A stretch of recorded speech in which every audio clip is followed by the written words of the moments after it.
सकाळी आपण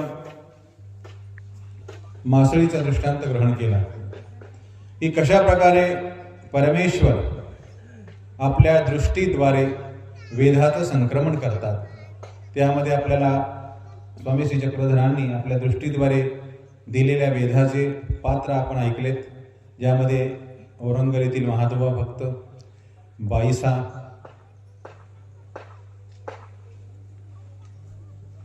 निधिवासाची सभा म्हणजेच नेवासाची सभा, बाईसाची एक शिष्या होती जिचं नाव होतं हंसराजे। त्या हंसराजाला स्वामींपासून स्थिती झाली, ती झाली शब्दाद्वारे। शब्द म्हणजे आलाप, आवाज। बाईसा आपलं सर्वस्व सोडून प्रभू श्री चक्रधरांच्या चरणी समर्पित झाल्या। आपला पयोवृत्तीचा मार्ग सोडून प्रभू श्री चक्रधरांची भक्ती करायला त्या प्रवृत्त झाल्या। केव्हापासून? तर प्रेमाचं संक्रमण झाल्यापासून, प्रेम शक्ती संचार झाल्यापासून। मग हंसराजा जी होती ती भकू लागली की या बाईसेनी कवणी एक महात्मा आपल्या या झोपडीमध्ये आणलेला आहे आणि त्याची त्रिकाळ पूजा ती करते आणि त्याची पायवणी घेत असे, म्हणजे त्याचं चरणामृत स्वतः घेते आणि आपला हा पयोवृत्तीचा मार्ग हिने नष्ट केलेला आहे, अशी कंप्लेंट आपले जे पैठणमधले वामदेव नावाचे गुरु आहेत त्यांच्याकडे ती करू लागली आणि नित्य निरंतर येता जाता ती भकू लागली। मग बाईसा एक दिवस प्रार्थना करते स्वामींना की बाबा, ही हंसराजा नित्य निरंतर भकून राहिलेली, हिला हिचा काही तुम्ही उपाय करा, हिला काहीतरी सांगा। आता स्वामी सर्वज्ञ आहेत, स्वामींना काही हात पकडून शिक्षा देण्याची कोणाला गरज पडत नाही। स्वामी सर्व शक्तिमान आहेत। स्वामींच्या ठिकाणी, ईश्वराच्या ठिकाणी 81 कोटी 1.25 ओळखणे आहेत, सेवा करण्याला, व्यापार करणाऱ्या शक्ती आहेत, वाणीमध्ये सामर्थ्य आहे, नेत्रामध्ये सामर्थ्य आहे, सर्वांगी कृपा आहे। तर शिक्षा पण करीत नाहीत भगवंत, जीवाला शिक्षा पण करीत नाहीत, तर त्याला बदलवून टाकतात। म्हणून या ठिकाणी आपल्याला असं बघायला मिळतं की हंसराजा मग स्वामी बसलेले आहेत आणि हंसराजा येते, तेवढा स्वामी तिला म्हणतात की हंसराजा या, असं म्हणताच त्या हंसराजाला स्थिती होते। आता स्थिती म्हणजे एक प्रकारचं सुख, त्या ज्या सुखाचं परिमाण आपण जाणू शकत नाही की ते कशा प्रकारचं सुख असते। काल तुम्हाला ज्याप्रमाणे सांगितलं की एखाद्याला जर विंचू चावला आणि तो तुम्हाला सांगू लागला की बाबा रे खूप वेदना होतात, खूप त्रास होतोय, त्याने किती जरी तुम्हाला ओरडून सांगितलं तरी त्याचा त्रास काय ते तुम्हाला कळणार नाही। त्याप्रमाणे हा जो आनंद आहे, हे जे सुख आहे, याने किती म्हटलं की बाबाने इतक्या प्रकारचा आनंद, असं सुख आहे, असं सुख आहे, तरी तुमच्या प्रत्ययाला तरी काही येणार नाही। तर हंसराजा या म्हणताच तिला स्थिती होते, सुख होते आणि मग ती देखील प्रभू श्री चक्रधरांच्या मार्गी लागते, प्रभू श्री चक्रधरांच्या मार्गाला समर्पित होते आणि ती देखील मग स्वामींची पूजा करू लागते। मग त्या ठिकाणी स्वामींनी हा दृष्टांत बाईसाप्रती निरूपण केलेला आहे। या दृष्टांताचं नाव आहे दृष्टांत शब्द वेधिया रसाचा। शब्द वेधिया रसाचा अत्यंत सुंदर दृष्टांत आहे, रंजक दृष्टांत आहे। आपल्या बोलचालीतील भाषेतला हा दृष्टांत आहे। आपल्या गावाकडं या भंडारा या गावामध्ये बऱ्याच ठिकाणी पूर्वीच्या काळी, आता पता नाही माहित नाही, पण पूर्वीच्या काळी बऱ्याच ठिकाणी भांडे बनवायचे, आताही बनवत असतील, म्हणून त्याचं नाव भंडारा आहे। आणि तो भांड्याचा जो ध्वनी आहे तो कशा प्रकारे एखाद्या रसाला स्पर्शतो आणि त्या रसापासून तो परत येतो आणि त्या भांड्याचं सोनं कसं होतं, असा रंजक असलेला दृष्टांत आपल्या समोर आता आपण घेऊन येत आहे। तर कौना एका महात्म्याची आधारी अशी शब्द वेधिया रस असे। कोणी एक महात्मा आहे, तो रस्त्याने जात आहे, चाललेला आहे। कौना एका महात्म्याची आधारी अशी म्हणजे पिशवीमध्ये।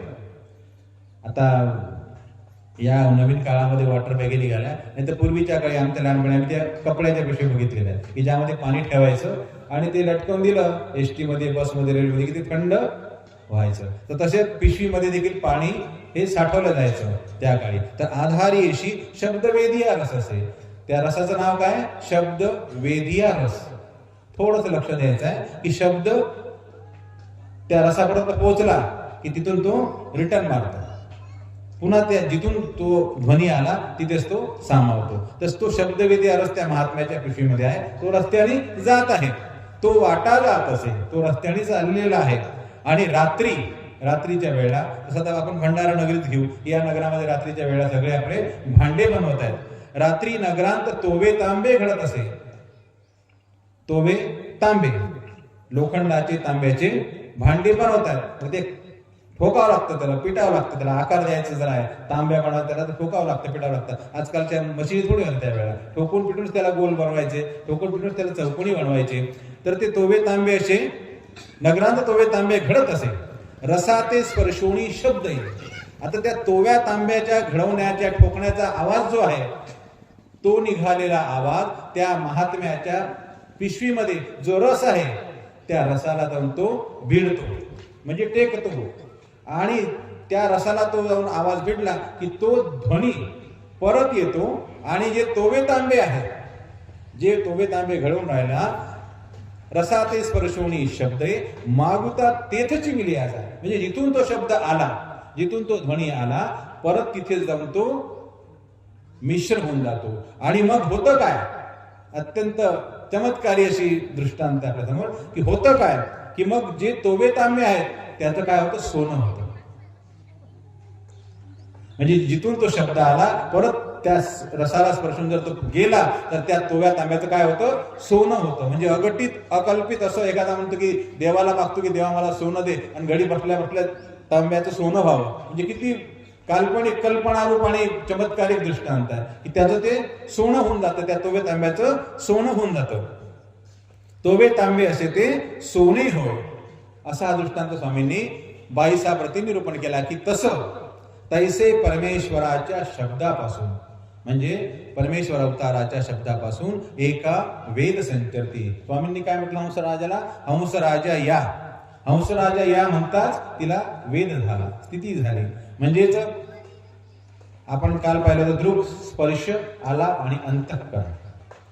तर हे आला म्हणजे शब्द, आवाज, ध्वनी, याद्वारे स्वामींच्या किंवा ईश्वर अवताराच्या ध्वनीपासून देखील वेद निर्माण होतो.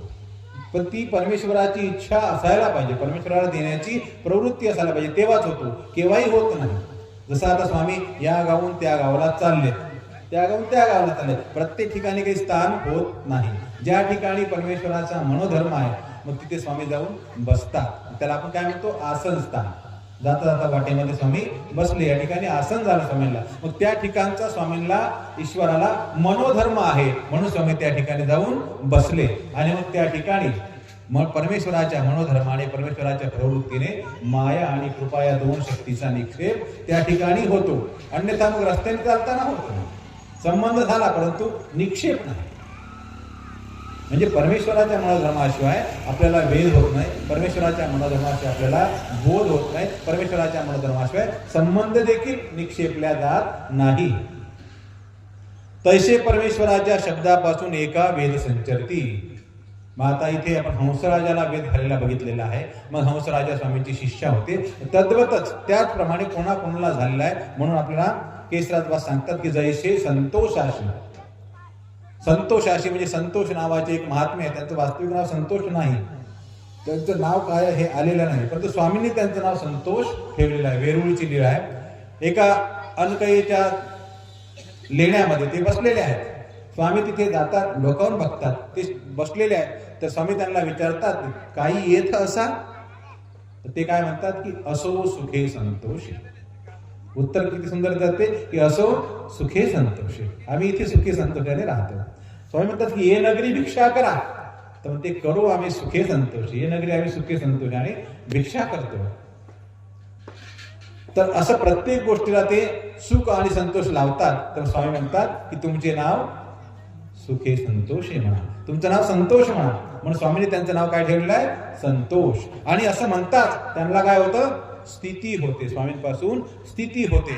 आणि मग त्या स्थितीच्या सुखामध्ये ते आपलं जे आपला जो जोगमार्गीचा आहे, नाथपंथीचे जे जोगी आहे, मग त्यांच्याजवळ खापरी असते, काठी असते, मुद्रा असते, त्या सर्वांचा ते परित्याग करतात आणि स्वामींच्या सोबत निघायला लागतात. म्हणजे स्वामींना ज्यांना आपल्याकडे आणायचं आहे, बोलवायचं आहे, आपल्या ईश्वर धर्मामध्ये आणायचा आहे, ईश्वराचा संबंध द्यायचा आहे. स्वामी त्या माणसाच्या जवळ जाऊन देखील त्याला आपल्याकडे ओढून आणतात. आणि आपण असे अवढळ आहोत. आता अवढळ भट्टाची लीळा येणारच आहे की सगळ्या माणसात असून देखील आपल्याला ते सुख प्राप्त होत नाही, म्हणून आपण कसे आहेत तर अवढळ आहोत. त्या अवढळ भट्टाची लीळा पुढे येणारच आहे.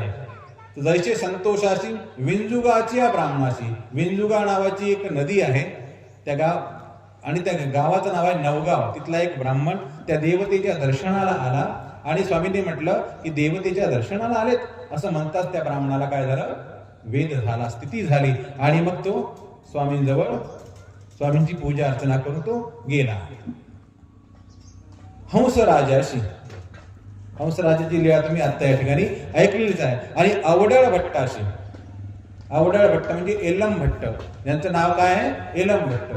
दवना पर्व आपण करतो, दवना वाहतो ना स्वामींना, तर तो दवना पर्वाचा काळ आहे. आणि सर्व भक्तिजन स्वामींना काय करतायत, दवना वाहत आहेत. दवना पर्वाच्या ठिकाणी दवना वाहत आहे. डकले आणि चांगदेव भट्ट हे आपले उगेच बसलेले आहेत. त्यांना काही सुचत नाही की स्वामींना उठावं, दवना व्हावा. स्वामी म्हणतात की उगे अशी जी ऐसा काही धर्म आती, म्हणजे चुपचाप बसावाचा काही धर्म आहे का. ते म्हणतात हो, उगे अशी जी ऐसा आमचा एक धर्म आहे. मग तसं सगळेजण दवना वाहून राहिले, आमच्याकडे काही आहेच नाही, दवनाने काय आम्ही काय वाहणार तुम्हाला. मग स्वामी त्यांची व्यवस्था करून देतात. ठीक आहे, आज जसं आपण आजही कुठे गेलो, एखाद्या स्थानावर गेलो, आपल्याजवळ फळ आहे, पुष्प आहे, पान आहे, आपण वाहतो. आणि एखादा दुसरा भक्त जर आला, त्याच्याकडे जर पानं नसलं तर आपण त्याला पानं देतो ना, सुपारी नसली तर सुपारी देतो.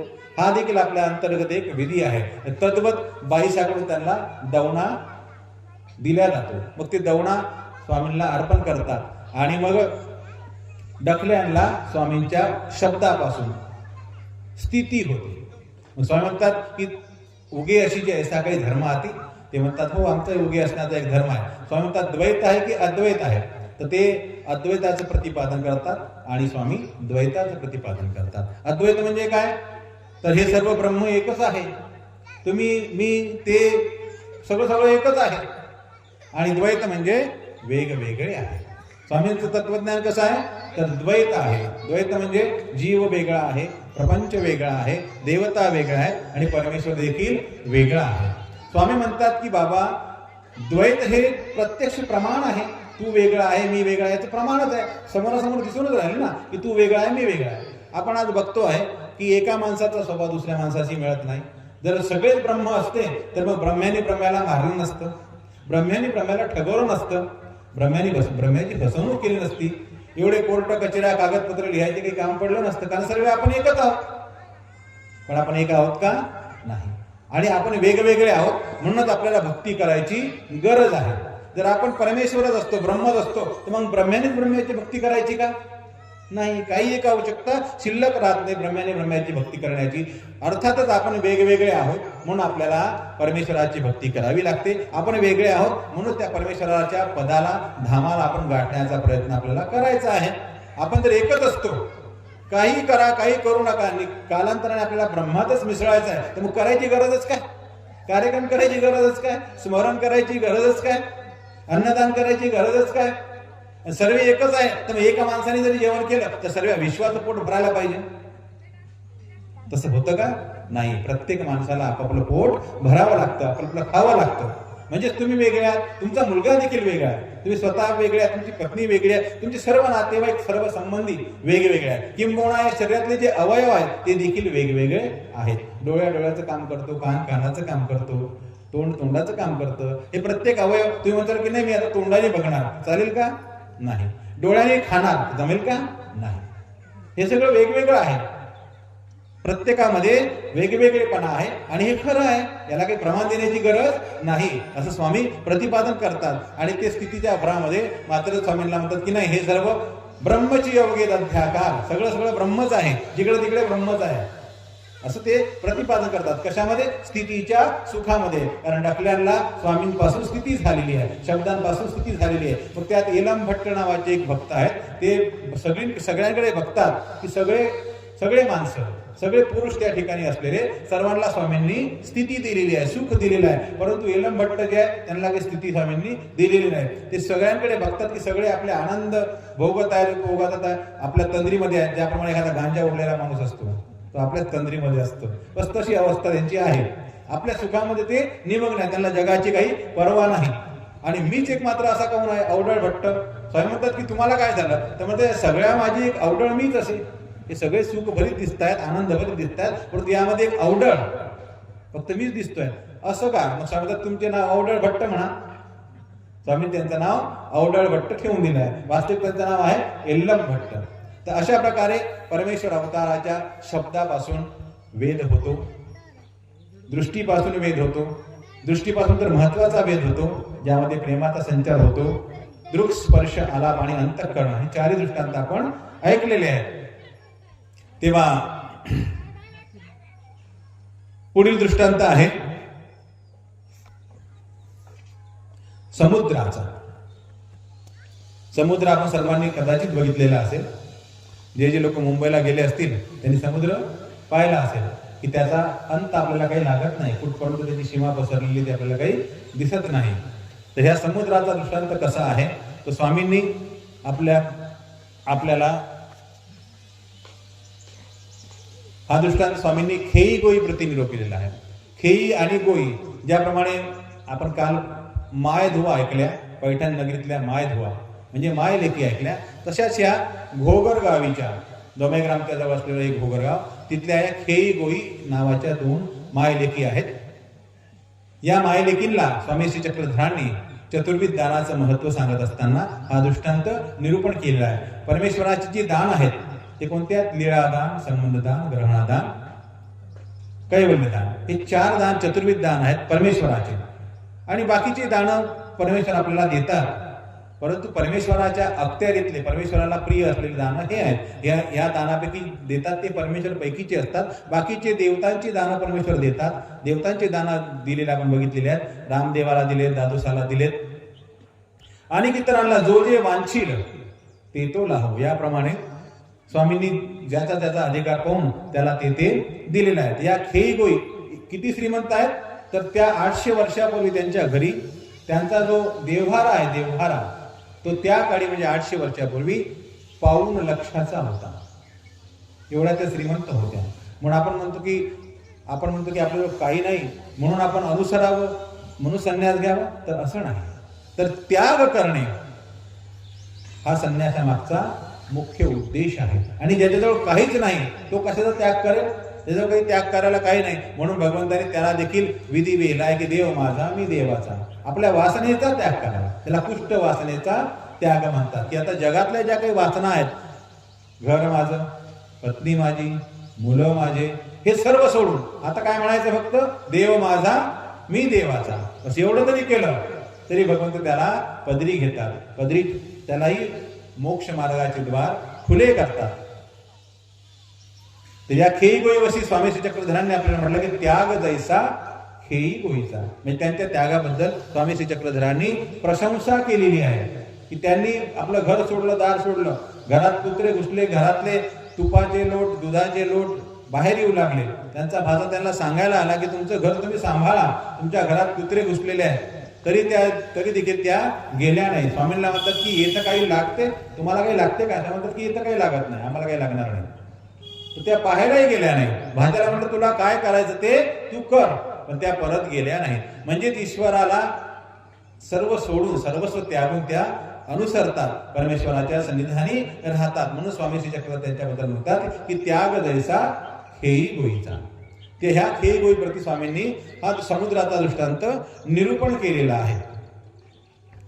तर दृष्टांत येणे प्रकारे कौणी एक समुद्राशी उद्यमात. आपण आजही बघतोय की समुद्रामध्ये उद्योग करणारे आजकालचे नवीन उद्योग आहेत, नवीन आहेत. रिलायन्सची फॅक्टरी आहे, पेट्रोल काढायची फॅक्टरी आहे, पण त्या काळी ते काही नव्हतं. पण मात्र समुद्रामध्ये लोक जायचे. आजही कोळी लोक जातात, कशा करतात? मासे पकडण्याकरता जातात ना. परंतु काही हुशार माणसं कशा करता जातात? तर हा समुद्र आहे, त्या समुद्रात कोणी माणिक धुंडायला जातं, कोणी कवळे धुंडायला जातं, कोणी अनर्गरत्ने धुंडायला जातं. तर ते त्या प्रकारचा दृष्टांत आहे. कवनी एक समुद्राशी उद्यमा जाती. उद्यमा म्हणजे उद्योग करायला जातो, व्यवसाय करायला जातो. एक कवडे देखती ते कवडे भरती, म्हणजे त्याला कवडे सापडतात समुद्रामध्ये, तर तो कवडे भरतो. ते कवडे भरती ते कवडाची धाले जाते. धाले जाते म्हणजे संतुष्ट होतात की आपल्याला कवडे भेटले. म्हणजे त्या काळी कवड्याचं एक महत्व होतं. कवडे पैशासारखेच चालत होते, म्हणून त्या कवड्याला तो घेतो आणि तेणेकडून तो संतुष्ट होतो, संपन्न मानतो आता की माझं काम झालं, मला खूप मिळालं, आणि तो कवडाची धाले जाती आणि तो आपल्या घराकडे निघून जातो. एक म्हणती. दुसरा मनुष्य काय म्हणतो, त्याच्यापेक्षा हुशार आहे, त्याच्यापेक्षा थोडासा बुद्धिमान आहे, तो म्हणतो की हे समुद्री माणिक मोती असते. हा एवढा मोठा विशाल समुद्र आहे, या समुद्रामध्ये काय नाही तर माणिक आहेत, मोती आहेत, म्हणून माणिक मोती असते ते परते जातात, म्हणजे अनेक पुढे जातात, अनेक खोल भागात जातात, तिथे उद्योग करतात, उद्यम करतात. ते माणिक मोती भरतात, त्यांना माणिक मोती सापडतात. शिंपल्यामध्ये मोती सापडतात ना, माणिक मोती सापडते. ते माणिक मोती भरती ते तेनेची धाले जाती, म्हणजे माणिक मोती भरतात आणि माणिक मोतीने संतुष्ट होतात आणि आपल्या गावाकडे विकण्याकरता घेऊन जातात. एक म्हणती हा समुद्र ये समुद्री काही एक नसे. हा एवढा मोठा विशाल समुद्र आहे, त्याचा अंत आपण लागू शकत नाही.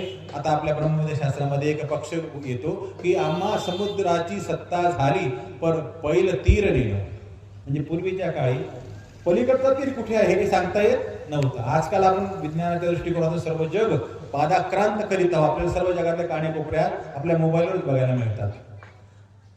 हा वेळेचा परिणाम आहे. परंतु त्या काळी आम्हाला समुद्राची सत्ता झाली, म्हणजे समुद्राची सत्ता आमची आहे का, समुद्र आमचा आहे, परंतु समुद्राचं पैल तीर कुठपर्यंत हे आपल्याला सांगता येत नसायचं. तर हा तिसरा जो मनुष्य आहे तो म्हणतो की हे समुद्री काही एक नसे, समुद्री अनर्घ रत्ने असतील. हा एवढा मोठा समुद्र आहे, या समुद्रामध्ये काय आहे तर अनर्घ रत्ने आहेत, म्हणजे याची किंमत केल्या जाऊ शकत नाही, अशी रत्ने आपल्याला समुद्रात सापडू शकतात. म्हणून ते राहती, म्हणजे तिथे वास्तव्य करतात, मुक्काम करतात, उद्योग करतात आणि मग अनर्घ रत्नाचा उद्यम करती. अनर्घ रत्न शोधण्याकरता उद्योग करतात, व्यवसाय करतात आणि मग त्यांना अनर्घ रत्न सापडतात. म्हणजे जो प्रयत्न करतो तो त्या प्रयत्नाने त्यांना अनर्घ रत्नाची प्राप्ती होते. मग गावाशी येती, ते अनर्घ रत्न घेऊन गावाला येतात. रायाशी भेटती, म्हणजे त्या गावचा त्या प्रांतातला जो काही राजा असेल तोच घेईल ना, दुसरं कोण घेणार अनर्घ रत्ने. अनर्घ रत्ने घेऊन ते गावाशी रायाशी भेटती. राव रत्न पारखी बोलावी. राजा काय करतो मग, आपल्याजवळ जो रत्नाची पारखी करणारा जो मनुष्य असतो त्याला राजा बोलवतो आणि म्हणतो याशी रूप करी. म्हणजे हे जे अनर्घ रत्ने आणलेले आहेत, अत्यंत प्रयत्न करून, अत्यंत मेहनत करून, रिस्क घेऊन ते याचं रूप कर, म्हणजे याची किंमत लाव. किंमत काय ते तू आम्हाला सांग, म्हणजे याला आपल्याला किंमत देता येईल. जो रत्न पारखी आहे, जोहरी आहे, तो इमानदार आहे, तो यथातथ्य त्याची किंमत सांगतो. तो अशी याशी रूप करी. तर तो काय म्हणतो की याशी रूप नाही, म्हणजे याची किंमत आपल्याला करता येत नाही. इतकं हे अमोल आहे, इतकं हे अमोलिक आहे. आणि तो म्हणतो की दुसरा कोणी जर म्हणत की एवढी किंमत द्या, तेवढी किंमत द्या, तर तयाची जीभ झळे का तयाची जीवे कुष्ठ लागे. म्हणजे कोणी एखादा दुसरा जोहरी जर तुम्ही बोलवला आणि त्याला जर म्हटलं किंमत करा, त्याने जर किंमत केली तर मी सांगतो की तयाची जीवे कुष्ठ लागे, म्हणजे त्याची जीभ झडून जाईल, त्याची जीभ झडून जाईल. इतकं हे अमोल रत्न आहे, याचं किंमत करता येत नाही.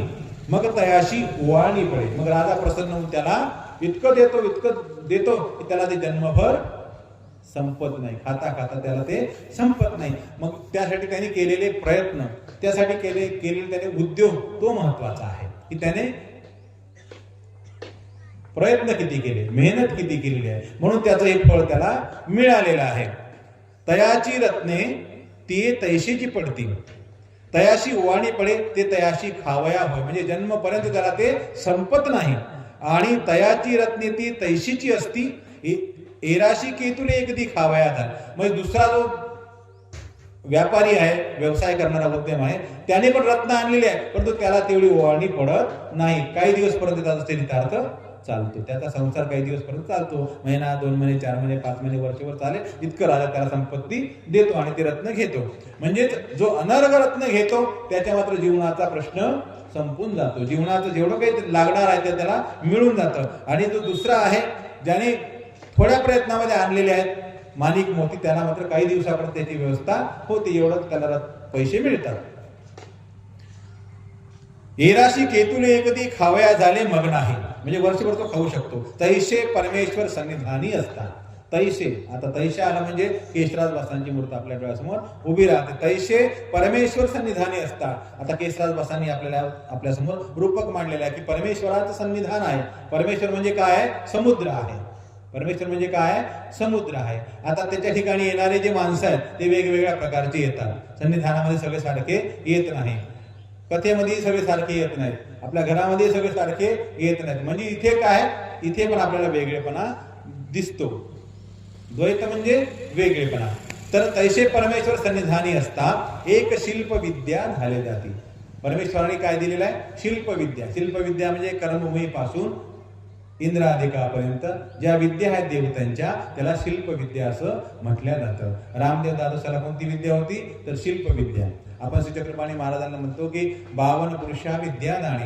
52 पुरुषांना म्हणजे स्थूळ विद्या दिली आहे, म्हणजे ब्रह्मादिकापासून ब्रह्मादिक, शेषशय्या, भैरव, विश्व आणि माया या देवतांच्या ज्या विद्या आहेत त्याला स्थूळ विद्यावंत म्हणतात किंवा अप्रोक्ष विद्यावंत म्हणतात.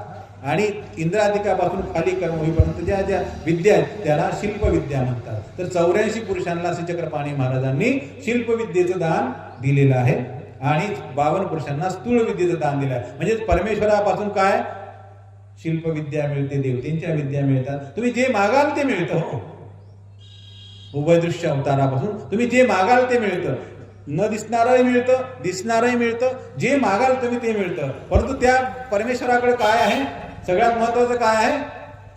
तर तो आपल्याला या कर्मबंधनापासून, भवसंसारापासून मुक्त करू शकतो. आपण ते न मागता आपण बाकीचे चिल्लर विषय मागतो ना. आणि त्याच्याकडे दुकान कशाचं आहे? तर मोक्ष देण्याचं. आणि आपण म्हणतो की नाही, खाली खोबरं बदाम सुपारी द्या, है ना. नाही, मला याचीच गरज आहे कारण मला रोज भूक लागते म्हणून त्याचीच गरज आहे, रोज मला त्याची गरज पडते म्हणून मला तेच गरज आहे. पण आपली कायमची कटकट मिळवणारी गरज आपण कधी भागवत नाही. त्याच्याजवळ तर कायमची गरज भागवण्याचं यंत्र आहे, ते तो देऊ शकतो तुम्हाला, पण आपण मागत नाही. तुम्ही मागत नाही, आपण मागत नाही, कारण आपला उद्यम म्हणजे आपला व्यवसाय हा कमी आहे. अनर्घ रत्नाचा उद्यम आपण करीत नाही. आपण कशाचा उद्यम करतो? माणिक मोत्याचा उद्यम करतो, कवड्याचा उद्यम करतो. आणि मग कवड्या भेटली, कवड्यात आपण समाधानी होतो. कवड्यामध्ये झालेपण म्हणजे तृप्तपण मानतो, माणिक मोत्यामध्ये तृप्तपण मानतो. पण अनर्घ रत्नाचा उद्यम मात्र आपण करीत नाही आणि म्हणूनच आपण भ्रमत आहोत. अनर्घ रत्नाचा उद्यम आपल्याकडून होत नाही म्हणून आपण भ्रमित आहोत आणि भ्रमत आहोत. दोन्ही पण आहे. शिल्पविद्येमध्ये आपण भ्रमित आहोत आणि अनर्घ रत्नाचा उद्यम करीत नाही म्हणून भ्रमत आहोत. तर अशा प्रकारे भगवंताकडे काय आहे, परमेश्वराकडे काय आहे याची शहानिशा न करता आपण परमेश्वराला हे सांसारिक सुख, सांसारिक गोष्टी आपण मागत राहतो. ठीक आहे, मागा, पण इतकंही मागू नका की भगवंताचा विसर पडून, मोक्षाचा विसर पडून आपण नुसतं त्याच्यामध्येच रममान हो. मागा तुम्ही, ते त्याशिवाय आपलं चालत नाही. चालतं का? शरीर जर स्वस्थ नसेल तर आपण धर्माचरण करू शकत नाही. म्हणून शरीराची तंदुरुस्ती आपल्याला गरजेची आहे, हे मागितलंच पाहिजे. अन्नमय प्राण, प्राणमय पराक्रम. जर पराक्रम करायचा असेल तर अन्नाची गरज आहे. आणि अन्न म्हटलं की सगळं चालतंय. पण सगळं मागायचं आहे, परंतु आयडियाने मागायचं आहे. कशाने मागायचं आहे? आयडियाने मागायचं. आपल्याला द्रव्य मागायचं आहे परमेश्वराला. आणि स्पष्ट आपण म्हटलं की देवा मला तू द्रव्य दे, मला घरी गाडी दे, मला घरी बंगला दे, असं मागितलं तर परमेश्वर आपल्याला कदाचित देणार नाही. परंतु म्हटलं की मला चतुर्विध साधनाची सेवा घडू दे. डोक्यामध्ये कल्पना आली की जसे लोक मंदिरं बांधतात तसं मीही एक मंदिर बांधावं भगवंता तुझं. तर त्याला पैशाची गरज पडेल ना. म्हणजे मागण्याची जी पद्धत आहे ती पद्धत आपली थोडीशी आपल्याला बदलावी लागते. की भगवंताला म्हणायचं की मला माझ्या हातून काही सेवा घडली पाहिजे, चतुर्विध साधनाची सेवा घडली पाहिजे. स्वतःकरता मागितलं तर स्वतःपुरतंच होईल, परंतु दुसऱ्यांकरता मागितलं, साधनाकरता मागितलं तर तुमचं पण होईल आणि दुसऱ्याचं पण मिळतं. जसं स्वामी म्हणतात की दृष्टे अदृष्ट न साधे. दृष्ट पण मागितल्याने अदृष्ट पण म्हणजे परमेश्वर मिळत नाही, परंतु अदृष्ट पण मागितल्याने, अदृष्ट पण म्हणजे निकी वासनाचा निमित्त विधी मागितलं तर दृष्टही मिळतं आणि अदृष्टही मिळतं. म्हणजे मागता आलं पाहिजे आणि मागण्याकरता ज्ञानाची गरज आहे. कशाची गरज आहे? ज्ञानाची गरज आहे. ज्ञान हे आपलं साधन आहे. प्रत्येक गोष्टीमध्ये आपल्याला ज्ञानाची गरज आहे. आता तुम्ही शेती करता, त्यातलं आम्हाला ज्ञान नाही, मग आम्ही शेती करू शकतो का? नाही. त्यातलं ज्ञान जर असेल तरच तुम्ही शेती करू शकता. तुम्ही शिक्षक झालात, तुम्ही जर शिकवायचं त्यातलं ज्ञान तुम्हाला असणं गरजेचं आहे. इंजिनियर झालात तर त्यातलं ज्ञान तुम्हाला असणं गरजेचं आहे, तेव्हा तुम्ही इंजिनियर आहात. विमान चालवता तर त्यातलं ज्ञान असणं गरजेचं आहे, तेव्हा तुम्ही वैमानिक आहात. मग साधू झाला, संत झालात, परमेश्वराच्या वाटेवर चाललात तर मग परमेश्वराचं ज्ञान असणं हे गरजेचं आहे. ज्ञानाशिवाय कुठला धर्म नाही, ज्ञानाशिवाय कुठला पंथ नाही, ज्ञानाशिवाय जग नाही, ज्ञानाशिवाय काहीच नाही. बरोबर आहे? तुम्हाला पटलं असेल ना गुरुजी? कारण तुमचा हा व्यवसाय आहे ज्ञान, नाही का म्हणजे गुरुजी? ज्ञानाशिवाय काही आहे का? ज्ञानामुळेच एवढी प्रगती तुम्ही झालेली बघताय. विज्ञान म्हणजे काय तर ज्ञान. विज्ञान आणि ज्ञान यात काय फरक आहे? विशेष ज्ञान म्हणून विज्ञान. प्रक्रिया विज्ञानामध्ये काय आहे की प्रक्रिया करून केलेलं जे ज्ञान आहे त्याला आपण विज्ञान असं म्हणतो. विज्ञान हे पंचप्रकाराच्या वेगळं नाही. प्रत्यक्ष प्रमाण ज्याला आहे त्याला आपण विज्ञान असं म्हणतो. विज्ञान कसं बनतं की निळ्यामध्ये पिवळा रंग मिसळला हिरवा झाला, हिरव्यामध्ये पांढरा मिसळला काळा झाला, याला आपण विज्ञान म्हणतो. रासायनिक प्रक्रिया हे स्वामींनी सांगून ठेवलेलं आहे की जेवढं तुम्ही रासायनिक क्रिया करसाल, क्रियाज्ञान, वृत्तीज्ञान जेसनी वाढवते तेवढी वाढतात. जेवढे वाढवलं तुम्ही तेवढं त्याचा वाढतात. म्हणून विज्ञानामध्ये म्हणतात, संशोधनामध्ये म्हणतात की याला काही अंत नाही. तुम्ही जेवढं वाढवताल त्याचा, जेवढा शोध घ्याल तेवढं ते वाढत जातं. परंतु ते पंचभौतिकाच्या पलीकडे नाही. आहे का? प्रत्येक विज्ञानामध्ये पंचभौतिक आहेत. राजस तामस ही 3 गुण आणि पंचभौतिक भूमी आप अनल वायू खम आकाश पाताळ हे सगळं त्याच्यामध्ये आहे. याच्या पलीकडे नाही. परंतु अदृष्टामध्ये याच्या विरहित आहे.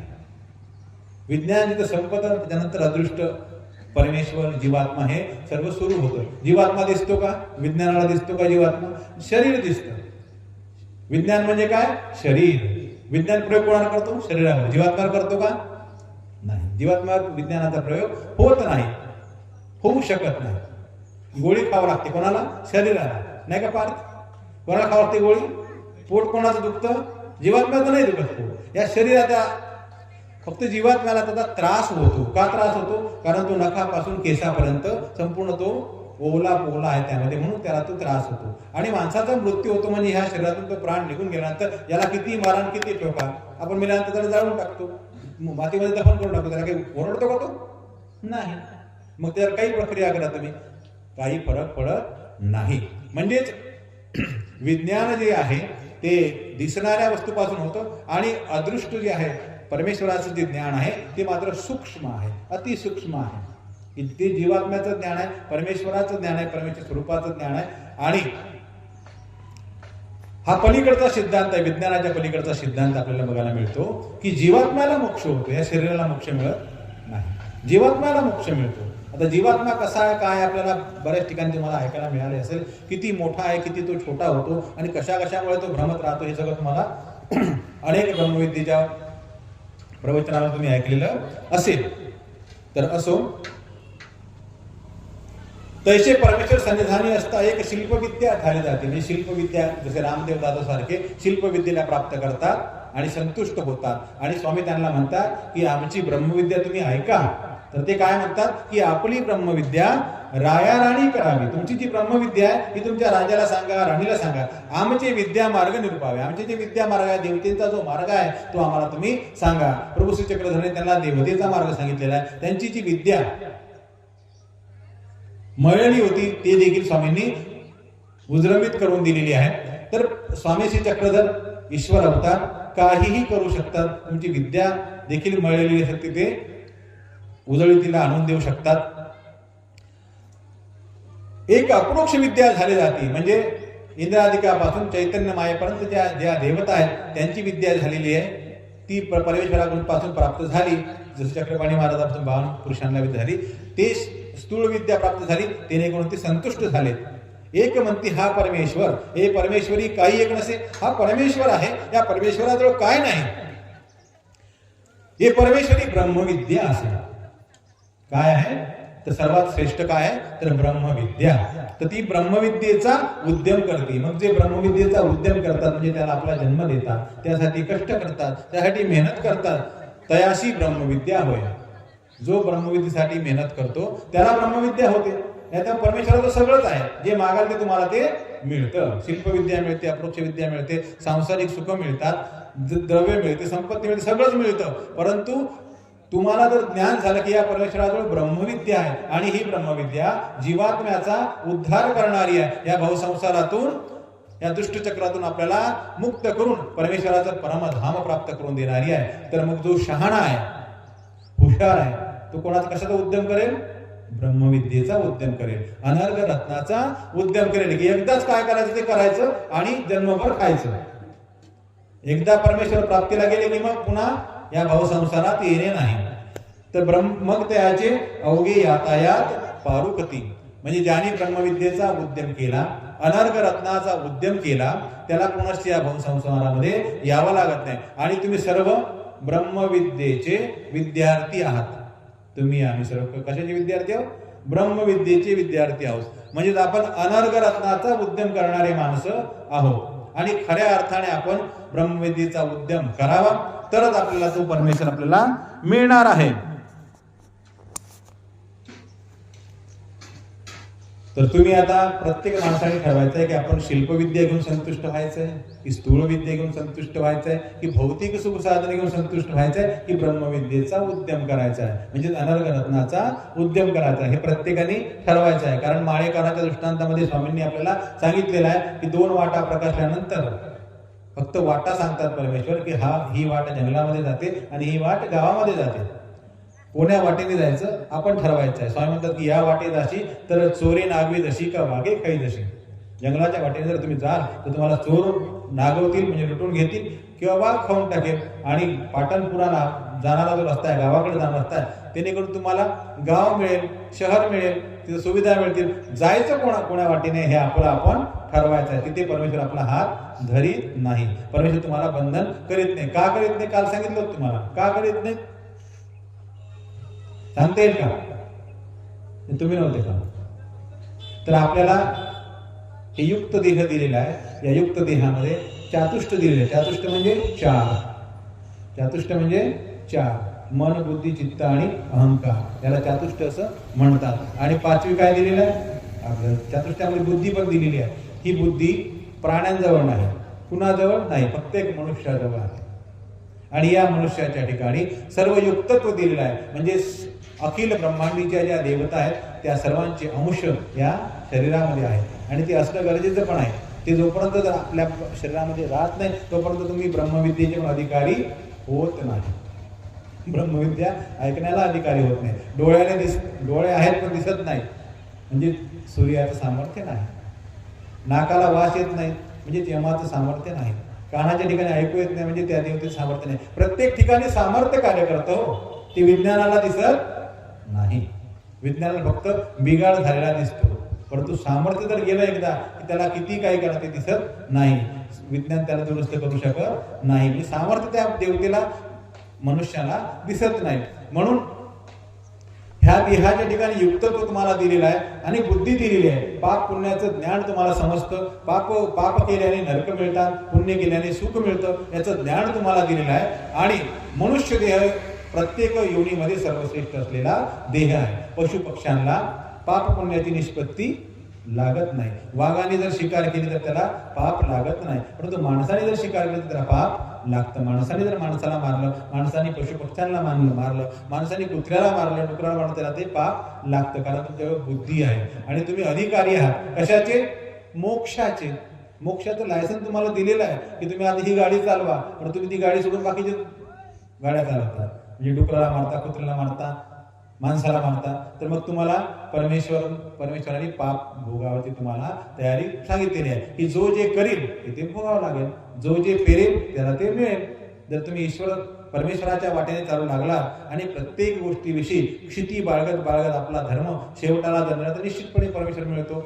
भट्टोबास्तर म्हणतात की काहीच केलं नाही जीवनामध्ये, फक्त एक भिक्षा केली आणि एका धर्मावर जर राहिला तर निश्चितपणे त्याला माझा साधनदाता श्रीचक्र स्वामी निश्चित त्याला भेट देणार आहे, त्याला मिळणार आहे. काही एक करायची गरज नाही, फक्त एकनिष्ठ भाव आपल्या मनामध्ये असला पाहिजे आणि तो शेवटपर्यंत जर आपण जपला तर निश्चित आपल्याला परमेश्वर मिळणार आहे. चालू द्यायचं.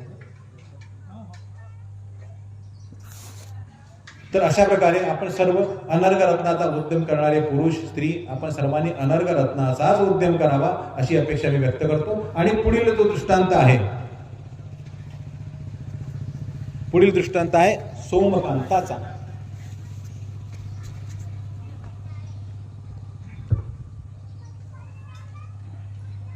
हा दृष्टांत स्वामी श्री चक्रधरांनी शांत बाईसाला निरूपण केलेला आहे. शांत बाईसाचं चरित्र मी सकाळी ऐकलं की शांत बाईसा या त्रिविध तापाने तापल्या. पतीचा मृत्यू झाला, मुलाचा मृत्यू झाला, मोठी मुलगी विधवा झाली, लहान मुलगी कावरे लागले, पागल झाली आणि अशा विमनस्क अवस्थेमध्ये स्वामी श्री चक्रधरांच्या भेटीला येते. प्रभू श्री चक्रधरांच्या अमृतमय वाणीतून तिची दुःख निवृत्ती होते. स्वामी म्हणतात की बाई दुःख नका, दुःख म्हणजे पाप आणि पापात नरक. स्वामींनी तिला शांतपुरीचा, शांत नगरीचा वाटा दिलेला आहे. अशी ही शांत बाईसा, जिचं नाव मायबाईसा आहे, त्या मायबाईसेला हा सोमकांताचा दृष्टांत निरूपण केला आहे. सोमकांत नावाचा एक पाषाण असतो. काय असतो? पाषाण असतो, जो चंद्राच्या प्रकाशाने द्रवतो.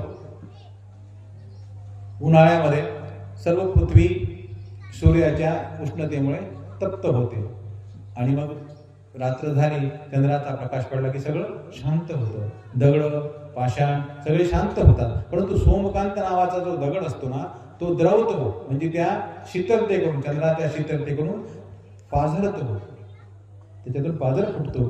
तर असे जे पुरुष असतात ते शांत बाईसासारखे असतात की ज्यांना परमेश्वराने सांगितलं आणि एकाच वाक्यामध्ये, एकाच म्हणण्यामध्ये त्या शांत बाईसाने स्वामींचं म्हणतलं केलं आणि त्या परमेश्वराला गाठून संतुष्ट केलं. आणि म्हणून स्वामी म्हणतात, काय म्हणतात शांत बाईसाविषयी? मग अशी तुम्ही ऐकलं, थोडंसं ऐकू द्या मलाही. काय म्हटलं सकाळी? शांत बाईसाविषयी कोणते उद्गार काढले स्वामींनी? नळी फुंकले सोनारे, इकडून तिकडे गेले वारे. 52 वर्ष झाले, वारे इकडून जाते तिकडं, तिकडून येतात इकडं. आता किती आयुष्य द्या तुम्हाला स्वामींनी? 200 वर्ष, 400 वर्ष का 1000 वर्ष? द्वापरीचं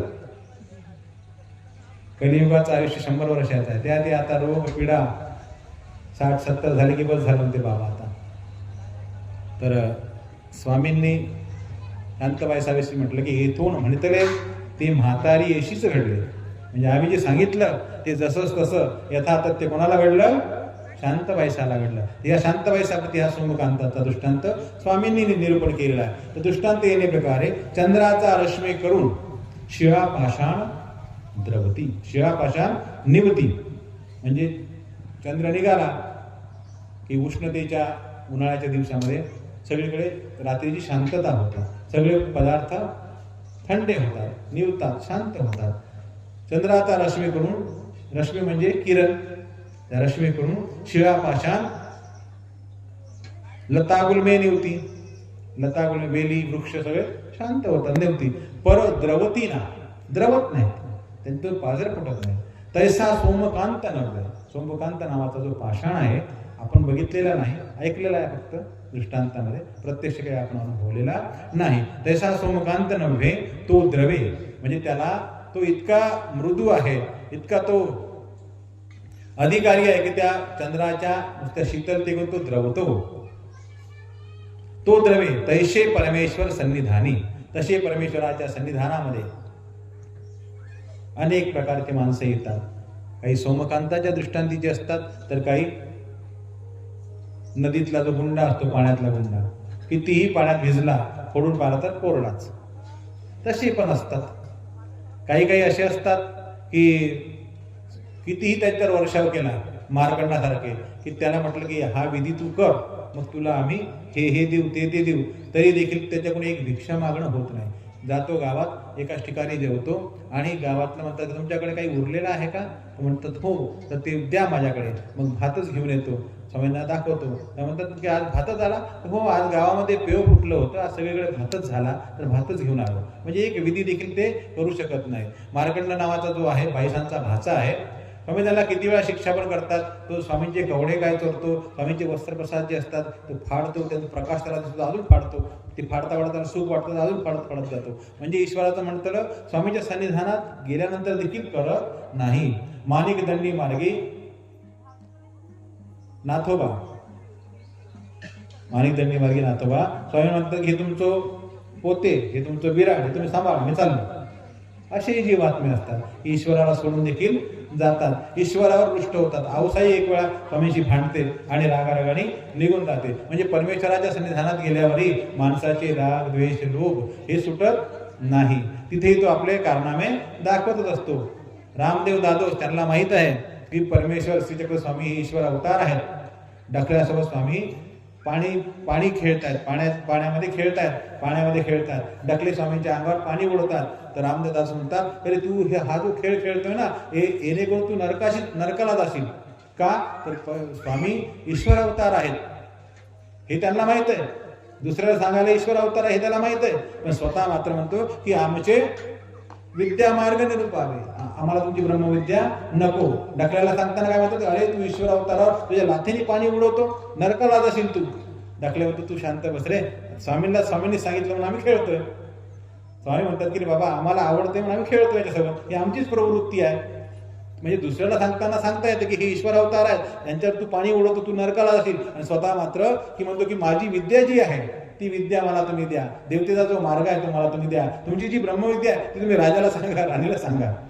म्हणजे अशी जी बातमी असतात की स्वतः मात्र जी मनाला जे वाटतं ते करतात आणि निरूपण मात्र दुसऱ्याला करतात. सगळं माहित आहे की परमेश्वराचे अवतार आहेत, ईश्वर अवतार आहे, हे सर्व माहित आहे. तरी देखील त्यांच्याकडे ते काय करतात, दुर्लक्ष करतात. कशामुळे करतात तर पूर्वसंचितामुळे करतात किंवा अनधिकारामुळे करतात. हा त्यांचा दोष आहे असे म्हणता येत नाही, त्यांचा तो अनधिकार आहे की ते परमेश्वराच्या सन्निधानी येऊन परमेश्वराच्या सन्निधानाला ते प्राप्त करू शकत नाही. म्हणून स्वामींनी आपल्या सूत्रामध्ये सांगितलेलं आहे की सन्निधानी असून देखील असन्निधानी, आणि एकाला असन्निधानी असून म्हणजे तो परमेश्वराच्या सन्निधानी नाही, परंतु परमेश्वराचं म्हणतं तो करतो, परमेश्वराने सांगितलेलं तो करतो, त्याला सन्निधान आहे. एकाला संबंध आहे, परमेश्वराचा संबंध आहे, परंतु तो असंबंध आहे. आणि एकाला असंबंधी असून संबंध आहे. म्हणजेच आपल्या करण्यावर सगळं काही आहे. परमेश्वर तर तयारच आहे, बसलेलाच आहे, हात पसरून की कधी हा जीवात्मा माझ्याकडे येतो आणि कधी मी याला आपलं सर्वस्व देतो, ज्ञान देतो, प्रेम देतो, वेद देतो, बोध देतो, याची सर्व अविद्या छेद करतो. सर्व करण्याकरता परमेश्वर बसलेला आहे, परंतु आपलं करण हे ठाकलेलं आहे. म्हणून स्वामींनी आपल्याला म्हटलं आहे की परमेश्वराने जे करायचं ते केलं आणि जीवाने जे करायचं आहे ते ठेले म्हणजे ठाकलेले आहे. म्हणून आपण फिरतो आहे, भ्रमतो आहे. म्हणून आपण आपला कड करीत नाही, आपला जो हिस्सा आहे तो आपण करीत नाही, म्हणून आपण भ्रमतो आहे. तसे परमेश्वर सन्निधानी एक अधिकारी असते आणि एक अनधिकारी असते. परमेश्वराच्या सन्निधानी देखील एक अधिकारी असतात आणि एक अनधिकारी असतात. अनधिकारी असते त्याशी सुख विशेष होय. जे अनधिकारी आहेत, अनधिकारी त्यांना काय परमेश्वराच्या सन्निधानामध्ये सुख मिळतं, प्रत्येक गोष्टीमध्ये त्यांना सुख मिळतं, परंतु बोध दातृत्व नव्हे, परंतु त्याला बोध मात्र होत नाही. तैसे अधिकारे नव्हती त्याशी बोध दातृत्व होय. हा दृष्टांत गोसावी शांत वायसा प्रती येळापुरी निरोपिला. हा दृष्टांत आहे स्वामी श्री चक्रधरांनी शांत वायसाला, वेरूळला, येळापूरला निरूपण केला आहे. म्हणजेच शांत वायसाला आपण सोमकांताच्या दृष्टांतीची पुरुष किंवा सोमकांताच्या दृष्टीचे हे जीवात्मे असंही समजू शकतो. अत्यंत मृदू, अत्यंत ईश्वराने सांगितलेल्या प्रत्येक गोष्टीला तत्पर तयार आहेत. म्हणून सोमकांतीच्या दृष्टांताचा आपण व्हावं. प्रत्येकाने ईश्वराचे म्हणतलं करावं. ईश्वराच्या खावणीला, ईश्वराच्या इच्छेला आपण पात्र व्हावं. परमेश्वराच्या प्रत्येक बारीक बारीक शब्दांचा आपल्या हृदयामध्ये उमट व्हावा ही अपेक्षा व्यक्त करतो. आणि प्रत्येक शब्दासरीशी परमेश्वराच्या प्रत्येक शब्दावर आपलं अंतःकरण चंद्रमय व्हावं अशी अपेक्षा व्यक्त करतो. आणि आजचा हा 4थे सत्र, काल 2 सत्र झाले आणि आजचे हे 2 सत्र, आजचे 4थे सत्र या ठिकाणी आपण संपन्न करण्याचं ठरवतो आहे. श्री गोपाल कृष्ण महाराज की जय। श्री दत्तात्रेय महाराज की जय। श्री चक्रपाणी महाराज की जय। श्री गोविंद प्रभु महाराज की जय। सर्वज्ञ श्री चक्रधर स्वामी की जय।